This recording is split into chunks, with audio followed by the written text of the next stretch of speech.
Have you ever stood on the shores of Lake Erie, gazing out at its vast, shimmering expanse, and wondered about the stories it holds? This isn't just a body of water. It's a living, breathing chronicle of geological power, human ambition, and ecological change. From its violent birth in the grip of colossal glaciers to its modern role as an economic powerhouse and a recreational paradise, Lake Erie has a tale to tell that is as deep and compelling as its waters. Today, we're embarking on an epic journey through time.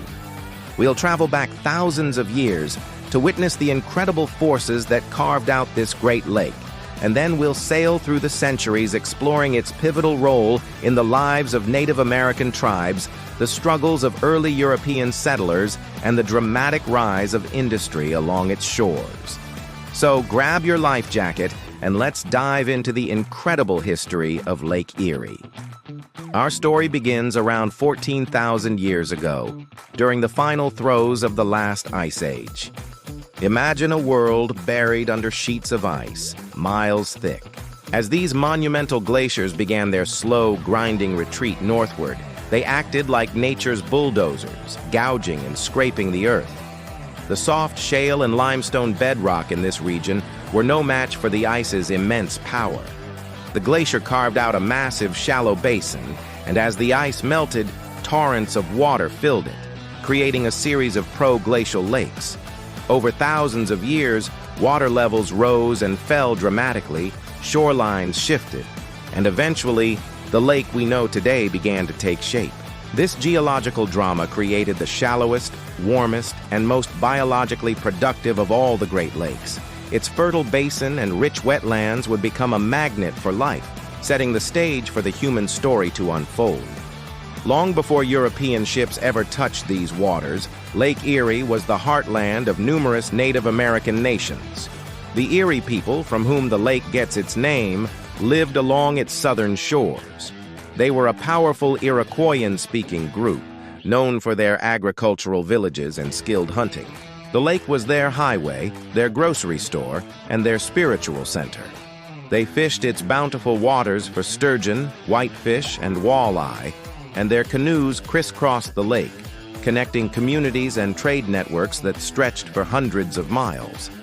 Other groups, like the Wyandot and various Algonquin-speaking peoples, also called this region home. For them, the lake's cycles dictated the rhythms of life. The spring fish runs, the summer crops grown in the fertile soil near the shore, and the fall hunts in the surrounding forests were all tied to the presence of this great body of water. The islands we know today, like Kelly's Island and the Bass Islands, were important seasonal camps and sacred sites. Kelly's Island, for instance, is home to the incredible Inscription Rock, a massive limestone boulder covered in ancient petroglyphs that offer a silent, mysterious glimpse into the beliefs of these early inhabitants. The 17th century brought a dramatic and irreversible change with the arrival of European explorers, traders, and missionaries. French explorers like Louis Joliet were among the first to chart these waters in the late 1600s. They weren't just seeking new lands, they were after the lucrative fur trade. The lake quickly became a critical artery in a sprawling commercial empire, with beaver pelts and other furs transported from the interior down the lake and eastward to Europe. This competition for resources and territory led to intense conflict. The infamous Beaver Wars of the mid-17th century saw rivalries between native nations, fueled by their European allies, erupt into brutal warfare. The Erie people themselves were tragically dispersed and assimilated by the powerful Iroquois Confederacy during this period, their name living on only in the lake they once called home. As control shifted from the French to the British and finally to the newly formed United States after the American Revolution, Lake Erie's strategic importance only grew. The War of 1812 brought one of the most famous naval battles in American history to its waters. On September 10, 1813, near Put-in-Bay Island, a small American fleet commanded by Master Commandant Oliver Hazard Perry faced a British squadron. The stakes were nothing less than control of the entire Northwest Territory. Perry's flagship, the USS Lawrence, was battered into a wreck. In a daring move, he transferred his command flag, bearing the words, "Don't give up the ship," to the USS Niagara, and sailed directly into the British line, guns blazing. The audacious tactic worked. Perry secured a decisive victory and famously sent the message, "We have met the enemy and they are ours." This victory cemented American control over the lake and the region, opening the floodgates for westward expansion. A towering peace memorial at Put-in Bay now stands as a testament to this pivotal moment and the lasting peace between nations that followed. The 19th century transformed Lake Erie's shoreline from a rustic frontier into a bustling corridor of commerce and industry. The opening of the Erie Canal in 1825 was a game changer. This engineering marvel connected the Atlantic Ocean via the Hudson River to Lake Erie at Buffalo, New York. Suddenly, Buffalo became the gateway to the West. Grain, lumber, and ore from the interior flowed east, while manufactured goods and eager settlers flowed west. The city boomed, its harbor crowded with schooners and later steamships. Following the canal's success, other cities sprang up and thrived. Toledo, Ohio, strategically located on the Maumee River at the lake's western end, became a vital hub for shipping coal and agricultural products.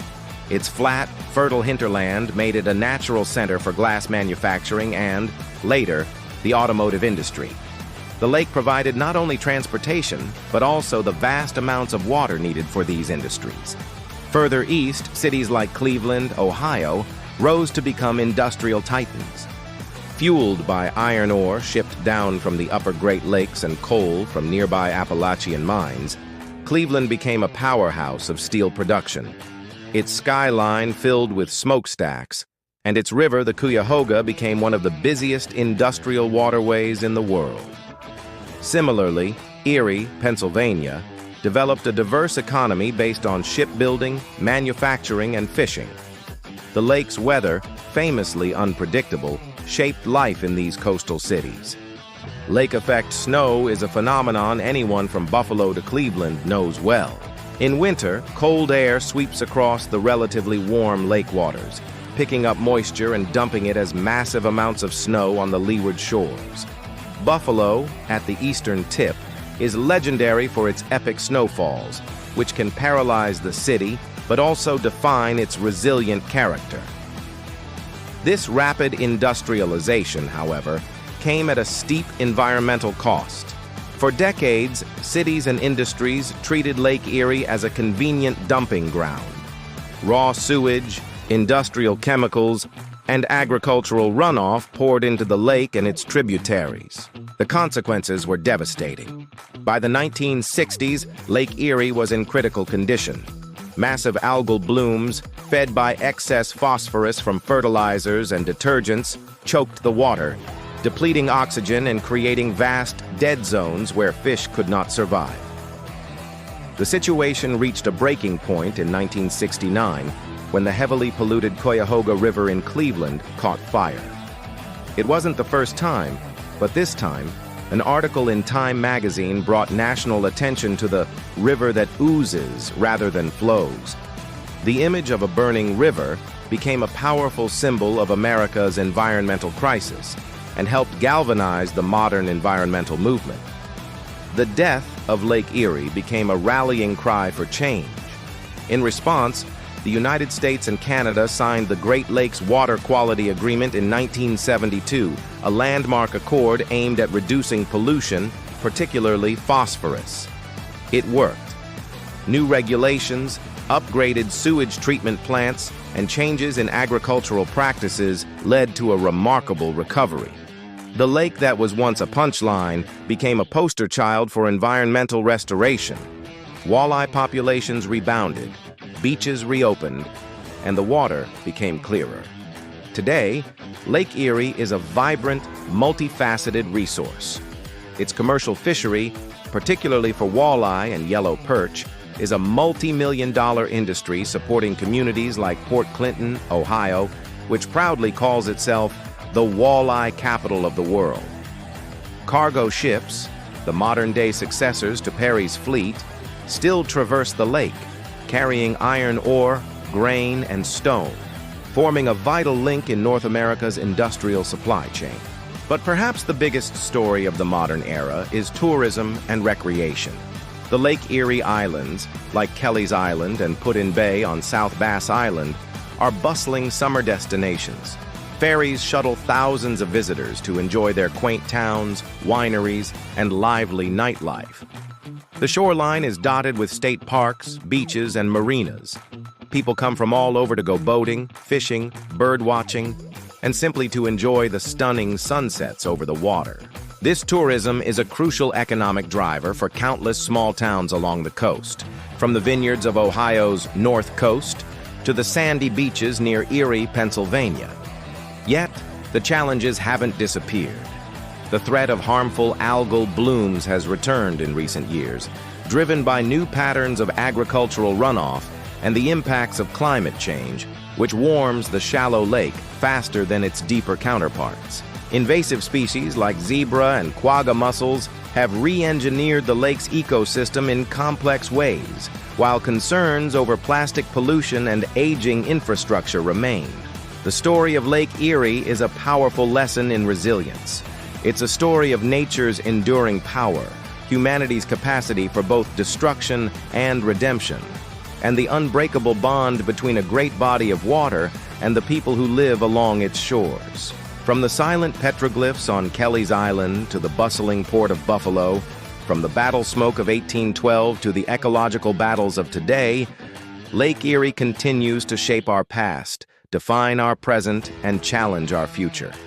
It reminds us that our natural treasures are not just a resource to be used, but a legacy to be protected.